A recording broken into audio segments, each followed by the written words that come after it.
Audio Jungle.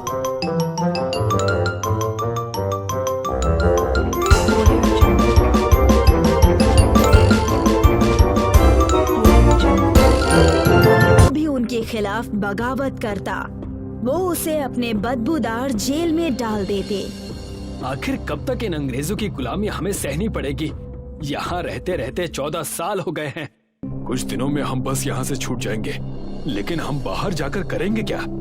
मैं तो सबसे पहले अपने परिवार से जाकर मिलूंगा। मेरी बेटी बहुत बड़ी हो चुकी होगी। पिछले 14 साल से मैंने उसे देखा तक नहीं है। कमल और करिया अंग्रेजों के झूठे आरोपों की वजह से कैद हो गए थे। पूरे 14 साल जेल में बिताने के बाद आखिर उनके छूटने का दिन आ गया था। दोनों बहुत ही ज्यादा खुश थे। मैं उम्मीद करता हूँ कि तुम सबक सीख कर जाओगे और तुम भी उम्मीद करना कि हम दोबारा नहीं मिलेंगे। कमल और करिया जेल से छूटकर तुरंत अपने घर जाते हैं। दोनों एक ही गांव के निवासी थे। कमल अपने परिवार, अपनी बेटी विद्या से मिलने के लिए बड़ा ही खुश होता है और जैसे ही घर जाता है वहां जाकर देखता है कि वहां पर एक टूटी फूटी मकान है। सुषमा, पायल, कहाँ हो तुम दोनों? देखो मैं आ गया। कुछ देर आवाज लगाने पर भी वहां कोई नहीं आया। तब गांव के एक घुम्मड़ काका ने कमल से कहा, कौन हो तुम बेटा और किसे आवाज लगा रहे हो? अरे घुमक्कड़ काका, आप तो बूढ़े हो गए। मुझे पहचाना? मैं कमल, आज ही जेल से छूटा हूँ। अरे आओ आओ कमल बेटा आओ। तुम्हारी तबीयत कैसी है? वो सब छोड़िए, मुझे ये बताइए कि मेरी पत्नी और मेरी बेटी कहाँ हैं? मेरी आंखें उन्हें देखने के लिए तरस गई हैं। क्या बताऊं बेटा, तुम्हारे जेल जाने के बाद तुम्हारे घर का बुरा हाल था। सुषमा बेचारी लोगों के घरों में जाकर झाड़ू बर्तन करती थी और तुम्हारी बेटी पढ़ाई के लिए तरस रही है। भगवान ने मेरे परिवार का बहुत बुरा हाल किया है। मैं अब क्या करूं जिससे मेरा परिवार सही सलामत रहे? लेकिन ये दोनों हैं कहाँ? तुम्हारी बेटी और पत्नी हमारे गांव के उस जंगल के पास ही रहते हैं। आजकल सुषमा वहाँ लकड़ियाँ काटकर अपना घर चला रही है। जाओ जाकर मिल लो। चाचा की बात सुनते ही कमल अपने परिवार से मिलने जंगल की तरफ चला गया और वहां जाकर अपने परिवार को बुरी स्थिति में देखकर उसके आंखों से आंसू बहने लगे। सुषमा, देखो मैं आ गया। चलो अब घर चलो। अब आए हैं आप, जब हमारा परिवार ही नहीं बचा? और क्या करेंगे उस घर में ले जाकर? वहाँ ना तो कुछ खाने को है और ना ही रहने के लिए कुछ बचा है। तुम उसकी चिंता मत करो और मेरे साथ चलो और पायल को भी साथ ले लो। नहीं पिताजी, मुझे तो आपको पिताजी कहने में भी शर्म आती है। सबने हमें ताने मार मार कर ये हालत कर दी हमारी। अब आप मुझसे तभी मिलने आना जब आप काबिल बनकर लौटना। कमल अपने परिवार को बिखरता हुआ देख चुका था। वो वहाँ से चुपचाप मायूस होकर चला जाता है और सारी बातें करिया को बताता है। मैं जानता हूँ दोस्त, हम देश के लिए जेल गए और देश आज हमारा ये हाल कर रहा है। क्यों ना हम नौकरी ढूंढे? कहीं ना कहीं कोई ना कोई छोटा मोटा काम हमें मिल ही जाएगा। कमल और करिया कई जगह काम मांगने जाते हैं, लेकिन उनके जेल जाने की वजह से उन्हें कहीं भी कोई काम नहीं मिलता। पूरा कस्बा गांव सब छान मार लिया, कहीं कोई काम नहीं है। चलो वहाँ देखें, वहाँ एक भोजनालय नजर आ रहा है। जाकर देखते हैं, कहीं वहाँ कुछ काम लायक मिल जाए। कमल और करिया वहाँ जाकर काम मांगने की कोशिश करते हैं। तब वहाँ की मालकिन उनसे कहती है, चले जाओ यहाँ से। तुम चोरों का क्या भरोसा? कहीं मेरे ही यहाँ कोई लूटपाट कर दी तो? चले जाओ यहाँ से। करिया और कमल वहाँ से भी निराश होकर चले जाते हैं। कई दिनों तक प्रयास करने के बाद भी उनके हाथ कुछ भी नहीं लगता। तब कमल कहता है, ये सब उस जेल की वजह से हुआ है। ना हम जेल जाते ना ये सब होता। तो चलो उसी जेल के पास। कमल और करिया उस जेल के पास जाते हैं जहाँ वो 14 साल से रह रहे थे और वहाँ जाकर उसी अंग्रेज जेलर से कहते हैं, तुमने हमें बेमतलब के 14 साल जेल में रखा। जिस वजह से ना तो हमारे पास काम है और ना ही खाना। और हमारा परिवार तो हमसे मिलने से भी डर रहा है। तुम जैसे 2 कौड़ी के कैदी फिर से इस जेल में आ गए, तो तुम क्या चाहते हो कि तुम्हें हम और क्या दें? आप हमें काम दीजिए और क्या, नहीं तो तुम्हारी खैर नहीं। मैं तंग आ गया हूँ तुम जैसों से मिल मिलकर। हमेशा तुम्हारे जैसे कैदी यहाँ आकर काम की भीख मांगते हैं। क्या कहा? हमारे जैसे और हैं? क्या तुम बता सकते हो कि वो कहाँ मिलेंगे? खुद जाकर देख लो, मैं तुम्हारा नौकर नहीं हूँ। कमल और करिया सारे बेरोजगार जेल कैदियों को ढूंढने लगे। देखते ही देखते कई सारे कैदियों को जमा करने के बाद कमल उनसे कहता है, हम सबके पास कुछ काम नहीं है, लेकिन अगर हम मिल के कुछ करें तो हमारे पास ढेर सारे काम आ जाएंगे। लेकिन कमल भाई, हम करेंगे भी क्या? ना तो हमें कुछ आता है और ना ही कुछ सामान है करने के लिए। बिल्कुल, हमें तो समाज ने भी ठुकरा दिया है। इन सब के बीच अब नया क्या करें? तुम सब बस खाना खाना जानते हो क्या? उसके अलावा कुछ भी नहीं। लानत है तुम सब पर। लेकिन ये खाना बनाना भी जानता है। खाने पीने से याद आया कि हम एक होटल खोल सकते हैं, जिसे हम सब लोगों को खाना खिलाकर पैसे कमा सकें। नहीं, ये सब नहीं करना। मैं इस चीज में नहीं हूँ। कमल भाई, हम कुछ राशन उधार लेकर अपना होटल खोल सकते हैं। हमें बस अच्छी जगह की तलाश है। जगह की चिंता मत करो, मेरे गांव का घर किस दिन काम आएगा। हम कल ही वहाँ पर जेल होटल खोलेंगे। सारे जेल के भाई बंधु उस होटल को चलाएंगे। करिया और कमल ने मिलकर कमल के घर को एक जेल जैसे रेस्टोरेंट में तब्दील कर दिया, जो गांव के बिल्कुल पास में ही था। सारे कैदी गांव-गांव जाकर अपने जेल रेस्टोरेंट का प्रचार करने लगे। देखते ही देखते कुछ समय बीत चुके थे। कमल का जेल रेस्टोरेंट चलने लगा था। कमल और उसके साथी कैदियों की मेहनत रंग ला रही थी। भाई साहब, क्या आप मुझे आलू का पराठा और सरसों की सब्जी देंगे? हाँ बिल्कुल, मिलेगा ना। आप जाकर टेबल पर बैठ जाइए। जेल रेस्टोरेंट है, इसका ये मतलब नहीं कि तुम हमें जेल जैसा ही खाना दो। याद रखना, मैं बहुत खतरनाक हूँ। एक तरफ सारे जेल के कैदी खुश थे कि अपनी सजा काटने के बाद यही एक समय था जहाँ पर वो अपने परिवार से जुड़ने लगे थे। कमल का परिवार भी आकर जेल रेस्टोरेंट में मेहनत किया करता था, लेकिन दूसरी तरफ जेल के अंग्रेज जेलर को कैदियों के इस हलचल के बारे में पता चल गया था। मैंने सुना है कि ये जेल से छूटे हुए कैदी कुछ हलचल कर रहे हैं। क्या करे मालिक, इन्हें फिर से अंदर कर दें? हमें इनकी गुलामी ही चाहिए। इन्हें मिलावट का खाना बनाने के जुर्म में गिरफ्तार कर लो। और वैसा ही हुआ। अंग्रेज और उसके सिपाही अगले ही दिन जेल रेस्टोरेंट में पहुंचकर उन्हें मिलावट के सामान बेचने के जुर्म में गिरफ्तार करना चाहते हैं। मैं तुम सबको नकली जहरीला खाना बनाने के इल्जाम में गिरफ्तार करता हूँ।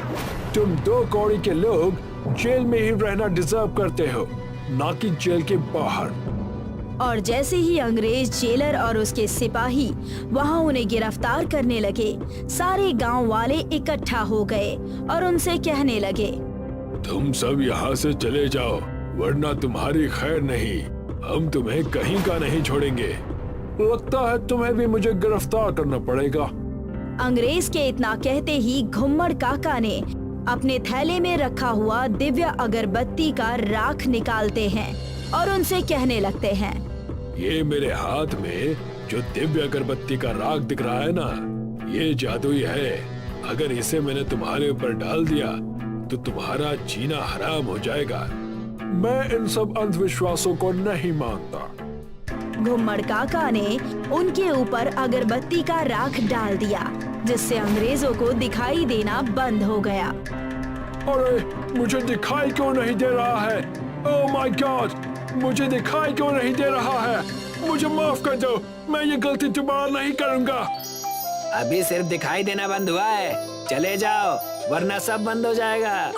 घुम्मड़ काका के इस जादुई राख ने जेल रेस्टोरेंट को बचा लिया। सारे गांव वालों ने मिलकर एकता से उनका सामना किया और उन्हें अपने गांव से भगा दिया। छोटा चेतन को बचपन में ही कोई रेलवे स्टेशन पर छोड़कर चला गया था। ना माँ बाप का अता पता था और ना खानदान का। उसने स्टेशन को ही अपना घर मान लिया था। थोड़ा बड़ा होने पर छोटी मोटी चोरियां करना, जेब काटना सीख गया था। उससे जो भी कमाई होती वो खुद के खाने और स्टेशन पर रहने वाले गरीब बच्चों को खाना खिलाने पर खर्च करता था। पेट भर गया भैया, अगर आप नहीं होते तो मुझे भूखे ही सोना पड़ता।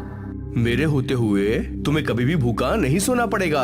अगले दिन जब छोटा चेतन जेब कतरी कर रहा था तब वह पकड़ा जाता है। तब पुलिस उसे पकड़कर उसकी अच्छे से धुलाई करती है, फिर जेल में डाल देती है। तुम्हें शर्म नहीं आती चोरी करने में? क्या करूं साहब, और कोई काम आता ही नहीं है। बचपन में बाप ने स्टेशन पर छोड़ दिया। पेट पालने के लिए केवल चोरी ही करना मैं सीख पाया। मैं अच्छी तरह जानता हूँ तुम जैसे चोरों को। पहले तो गरीब होने का नाटक करते हो, फिर लोगों का जेब काटते हो। साहब हम तो काम करना चाहते हैं लेकिन काम मिलता ही नहीं। तभी पुलिस स्टेशन के सामने एक बड़ी गाड़ी आकर रुकती है। पुलिस वाला छोटा चेतन को जेल में डाल देता है। अरे मिनिस्टर साहब आ गए, हटाओ इन सबको। मिनिस्टर साहब के लिए रास्ता खाली करो। छोटा चेतन के साथ जेल में एक और कैदी होता है। छोटा चेतन उससे पूछता है, क्या बात है, जेल का उद्घाटन है क्या? मिनिस्टर साहब का जेल में कैसे आना हो गया? काहे का मिनिस्टर, वो भी हमारे जैसा कैदी है। कैदी? लेकिन सारे पुलिस वाले इसकी इतनी खातिरदारी क्यों कर रहे हैं? हम छोटी मोटी चोरियां करते हैं तो हमें मार पीट कर जेल में डाल दिया जाता है। ये मिनिस्टर लोग बड़ा हाथ मारते हैं, हजारों करोड़ों की चोरी करते हैं, फिर भी इन्हें ऐसे ही सम्मान के साथ जेल में लाया जाता है। पुलिस इंस्पेक्टर जाकर मिनिस्टर की गाड़ी का गेट खोलता है, फिर उसे सलाम कर अंदर आने के लिए कहता है। सलाम सर, आपकी वजह से ही मेरी यहाँ नौकरी लगी थी। मैं आपका बहुत आभारी हूँ। मेरी यहाँ अच्छे से खातिरदारी करवाना, इसलिए कमिश्नर को बोलकर मैं इस जेल में शिफ्ट हुआ हूँ। चिंता नहीं कीजिए, आपको किसी भी चीज की कोई कमी नहीं होगी। इस बात का मैं खास ख्याल रखूंगा। पुलिस इंस्पेक्टर कैदी मिनिस्टर को सम्मान के साथ पुलिस स्टेशन के अंदर लेकर आता है। कैदी मिनिस्टर इंस्पेक्टर की कुर्सी पर बैठ जाता है। मेरे जेल में टीवी, एसी और फ्रिज का इंतजाम हो गया है ना? यस सर, सभी चीजों का इंतजाम हो गया है। आपको किसी चीज की कोई कमी नहीं होगी। छोटा चेतन अपने जेल से ये सब देख रहा था। उसे ये सब देखकर बहुत आश्चर्य होता है। अजीब दुनिया है, जिसने लोगों का पैसा खाया, इसकी वजह से कितने परिवारों को खाना तक नहीं मिला, वो यहाँ इतनी आलीशान जिंदगी जी रहा है। क्या बताएं भैया, दुनिया ऐसी ही है। हमारी मजबूरी में की गई छोटी मोटी चोरियां बड़े गुनाह बन जाते हैं और इन लोगों को बड़े बड़े घोटालों से भी कोई फर्क नहीं पड़ता।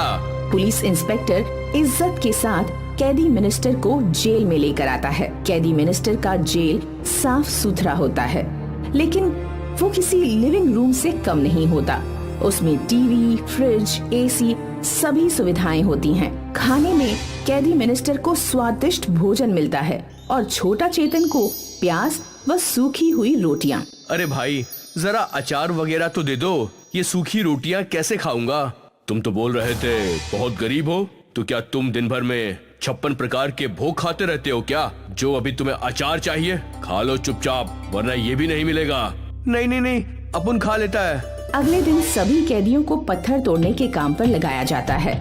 मिनिस्टर कैदी आराम से कुर्सी पर बैठकर धूप सेक रहा होता है। अरे इंस्पेक्टर, यहाँ बहुत धूप आ रही है, छाता ले आओ। यस सर, मैं भी लेकर आता हूँ। पुलिस इंस्पेक्टर कैदी मिनिस्टर के लिए धूप में छाता पकड़कर खड़ा रहता है। इधर दूसरे कैदी धूप में पसीना बहा रहे होते हैं। तभी गलती से छोटा चेतन के पैर पर हथौड़ा लग जाता है। अरे अंधा है क्या, देखकर काम नहीं कर सकता? अपने पैर पर हथौड़ा मार दिया। अगर दिखाई देता तो खुद क्यों अपने पैर पर हथौड़ा मारता? अपुन को एड़ा समझे लाए क्या? तेरी जबान बहुत चलती है, रुक तुझे अभी बताता हूँ। पुलिस इंस्पेक्टर छोटा चेतन की धुलाई कर उसे जेल में डाल देता है। उस दिन उसे खाने के लिए भी कुछ नहीं मिलता। अरे भाई, इन लोगों से क्यों मुंह लगते हो? ये लो, तुम मेरी आधी रोटी खा लो, वरना भूखे ही सोना पड़ेगा।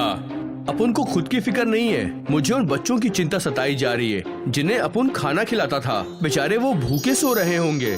ये कुंभकर्ण जो दूसरों के बच्चों का निवाला छीनता है, वो यहाँ चैन की नींद खर्राटे मारकर सो रहा है। अपन ठान लिया, यहाँ से निकलने के बाद अपन भी मिनिस्टर बनेगा, लेकिन इस जैसा फालतू मिनिस्टर नहीं। अपन गरीब और बेसहारा की मदद करेगा। इस जैसे चोर मिनिस्टर को कड़ी से कड़ी सजा दिलवाएगा और मैं तेरा पीए बन जाऊंगा। तुम मुझे काम पर तो रखोगे ना? हाँ, तू तो मेरा भाई है। तुझे नहीं रखेगा तो अपन किसको रखेगा? और अपन लोग इन जैसे मिनिस्टर का बैंड बजाएगा। एक दिन छोटा चेतन कैदी मिनिस्टर से पूछता है, अब वो जानना चाहता है तुम जैसा मिनिस्टर बनने के लिए क्या करना पड़ता है। तुम जैसे छोटे जेब कतरे के मुंह से इतनी बड़ी बात अच्छी नहीं लगती। जाकर मेरे जेल की सफाई करो। ऐसा क्या साहब, छोटा सा सवाल ही पूछा था। नहीं जवाब देना चाहते हो तो नहीं बोल देते। 6 महीने बाद छोटा चेतन अपनी सजा पूरी कर जेल से बाहर निकलता है और गरीब बेसहारा का मसीहा बन अपने इलाके का मिनिस्टर बनता है। सभी बच्चों को मुफ्त शिक्षा और भोजन देता है। घोटाला करने वाले मिनिस्टर को कड़ी से कड़ी सजा दिलवाता है। सुमन एक अमीर परिवार की बेटी थी। वह गरीबों से बात करना भी पसंद नहीं करती थी। उसको गरीब लोग पसंद नहीं थे। उसे अपने अमीर होने पर घमंड था। सुमन के घर पर एक शिवानी नाम की महिला काम करती थी। उसकी एक बेटी थी जिसका नाम था कुसुम। कुसुम बहुत ही होनहार और ईमानदार लड़की थी। एक दिन सुमन के घर में पार्टी थी। सुमन ने बहुत से दोस्तों को बुलाया, पर वह कुसुम को आने के लिए मना कर देती है। कुसुम, रात को मेरे घर में पार्टी है, तुम अपनी मम्मी के साथ यहाँ मत आना। क्या हुआ मालकिन, मैं क्यों नहीं आ सकती? मुझे भी पार्टी देखनी है।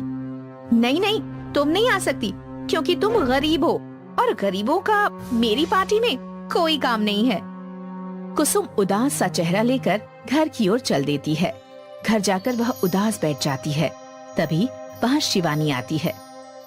कुसुम, क्या हुआ बेटा, तुम इतनी उदास क्यों बैठी हो? कुछ नहीं माँ, सुमन के घर पार्टी है और मुझे सुमन की पार्टी देखनी है। वो बहुत अच्छे अच्छे और अलग अलग तरह के पकवान खाते हैं, जैसे बर्गर, पिज्जा, मोमोज, चाउमीन। मुझे भी ये सब खाना है। बेटा, हम ये सारी चीजें नहीं खा सकते हैं, हमारे पास इतने पैसे नहीं हैं। पर तू चिंता मत कर, मैं तुझे अच्छे से अच्छा खाना बनाकर खिलाऊंगी। अगले दिन सुमन के घर में पार्टी थी। उसके यहाँ बहुत से दोस्त आए हुए थे। खाने में बहुत अच्छी अच्छी चीजें थी, जैसे बर्गर, पिज्जा, पनीर। सब पार्टी एंजॉय कर रहे थे। पार्टी का काम था तो शिवानी काम करके थक गई थी।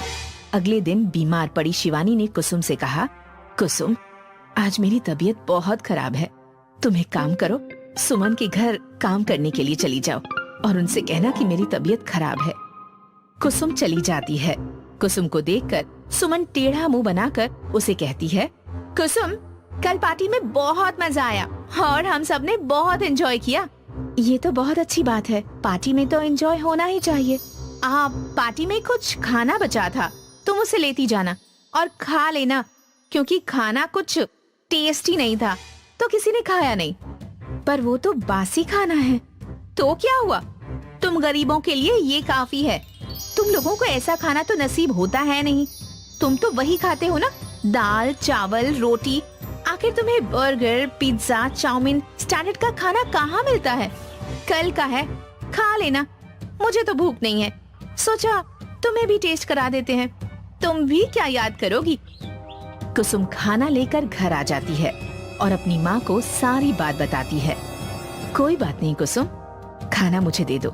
खाने का कभी भी अपमान नहीं करना चाहिए। खाना बहुत नसीबों से मिलता है। कोई बात नहीं, बासी है तो क्या हुआ, मैं इससे तुम्हारे लिए एक स्पेशल डिश बनाती हूँ।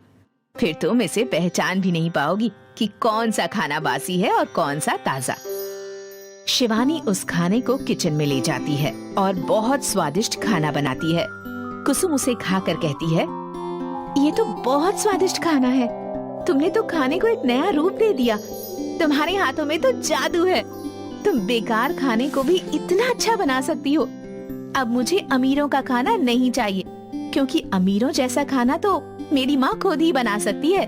एक काम करो माँ, क्यों ना आप अपना रेस्टोरेंट खोल लो।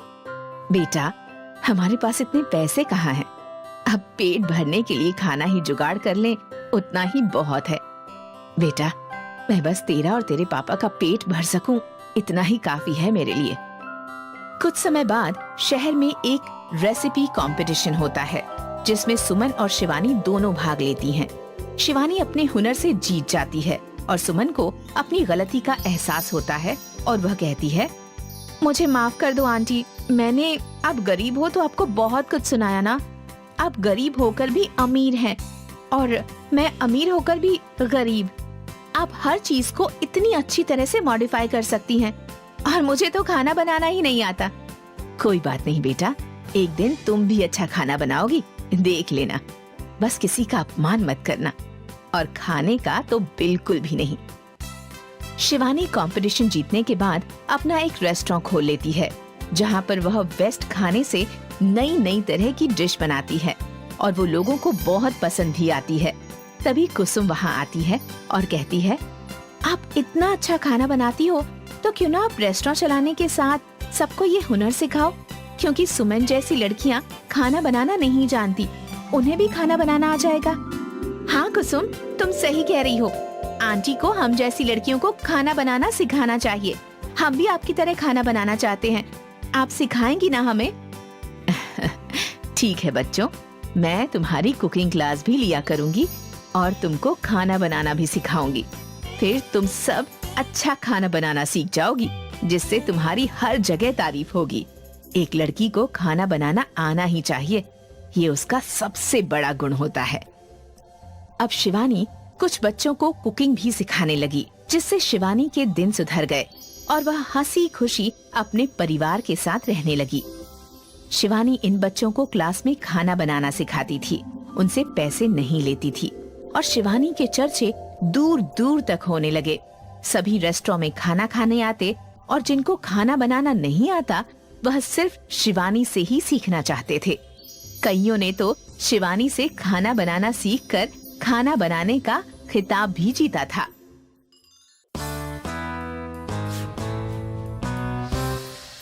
सुमेरो गांव के किसान हरीश को अपनी पत्नी कंचन से 3 बेटे हुए। जब हरीश की उम्र बहुत ज्यादा हो गई तो उसने खेतों में काम करना छोड़ दिया। अब तो मुझसे पहले जैसा काम नहीं होता। सारा दिन कमजोरी लगती है। अब वक्त आ गया है, आपको काम का सारा बोझ तीनों में बांट देना चाहिए। अरे खेतों की जिम्मेदारी किसे दो? सबसे लायक बेटा कौन है, ये कैसे पता चलेगा? आप तीनों की परीक्षा क्यों नहीं ले लेते? अगली सुबह हरीश ने अपने तीनों बेटों कमलेश, महेश और जिनेश को बुलाया। तुम तीनों में से जो सबसे ज्यादा जिम्मेदार होगा, मैं अपने खेत उसी बेटे को दूंगा। बाबूजी, सबसे लायक मैं ही हूँ। तुम दोनों मुझसे छोटे हो और नासमझ भी। सबसे लायक मैं हूँ। नहीं, मैं हूँ लायक। इस बात का फैसला मैं करूंगा। अगले दिन हरीश ने सुबह सुबह तीनों बेटों को गाय की बाड़ी के पास बुलाया। अरे यार, बाबूजी ने इतनी सुबह सुबह यहाँ क्यों बुलाया है? इस बाड़े में 3 जादुई गाय हैं। तुम तीनों को एक एक गाय को पालना है और साथ ही खेत पर काम भी करना है। तुम तीनों में से जो सबसे ईमानदार, मेहनती और काबिल होगा, 10 दिन बाद उसकी गाय सोने की बन जाएगी और मैं खेत उसी बेटे को दूंगा। ये खेत तो मुझे ही मिलेंगे। नहीं, मुझे मिलेंगे। हरीश ने तीनों बेटों को 10 दिन का वक्त दिया। तीनों बेटे अपनी अपनी गाय लेकर चले गए। उन्हें दिन भर खेतों में काम भी करना है और गाय का ख्याल भी रखना है। शुरू में तो तीनों अपनी गाय का ध्यान रखते हैं, मगर 2 दिन बाद ही महेश और कमलेश गाय की सेवा से चिढ़ने लगते हैं। अरे कितना चारा खाएगी तू? मैं तेरा ध्यान रखूं या इन खेतों का? हैं? सबसे बड़ा बेटा कमलेश खेतों में मेहनत करने के बजाय सिर्फ गाय के पास बैठा रहता। ले तेरा चारा, तुझे और चारा दूंगा, बस तू सोने की गाय बन जा। लेकिन तीसरा बेटा जिनेश ईमानदारी से गाय की सेवा भी करता और रोज खेतों पर बुआई करने भी जाता। इस तरह 10 दिन बीत गए। अब तीनों बेटों की अपने पिता से मिलने की बारी थी। हे भगवान, मेरी गाय तो सोने की बनी ही नहीं। कहीं बाबूजी खेत दूसरे भाइयों को ना दे दें। एक काम करता हूँ, इस गाय पर सुनहरा रंग चढ़ा देता हूँ। अरे रुक रुक रुक रुक, कहाँ भाग रही है? रुक जा रुक जा। कमलेश की तरह महेश ने भी डर के मारे अपनी गाय पर सुनहरा रंग चढ़ा दिया। अरे सिंह क्यों मार रही है? रुक रुक रुक रुक रुक रुक रुक रुक, अभी तेरी पूंछ पकड़ता हूँ। कमलेश और महेश अपनी अपनी गाय लेकर हरीश के पास गए। कमलेश और महेश की सुनहरी गाय देख हरीश हैरान हो गया। तभी जिनेश भी वहाँ आता है, लेकिन उसकी गाय तो पहले की ही तरह सिर्फ सफेद है। मुझे माफ कर दीजिए बाबूजी, मैं आपकी कसौटी पर खरा नहीं उतर सका। ये कुछ पैसे हैं जो मैंने गाय का दूध बेचकर जमा किए हैं। आप खेत को बड़े भाइयों में बांट दीजिए। हरीश को अब फैसला करना था। बहुत सोचने के बाद उसने फैसला किया। मेरे सारे खेत आज से जिनेश संभालेगा। ये सुनकर दोनों भाई चौंक गए। लेकिन बाबूजी, शर्त के मुताबिक तो सोने की गाय हमारे पास है। हाँ, ये कोई जादुई गाय नहीं है और ना ही ये कभी सोने की बन सकती है। अरे ये तो मैंने सिर्फ तुम्हारी परीक्षा लेने के लिए बोला था।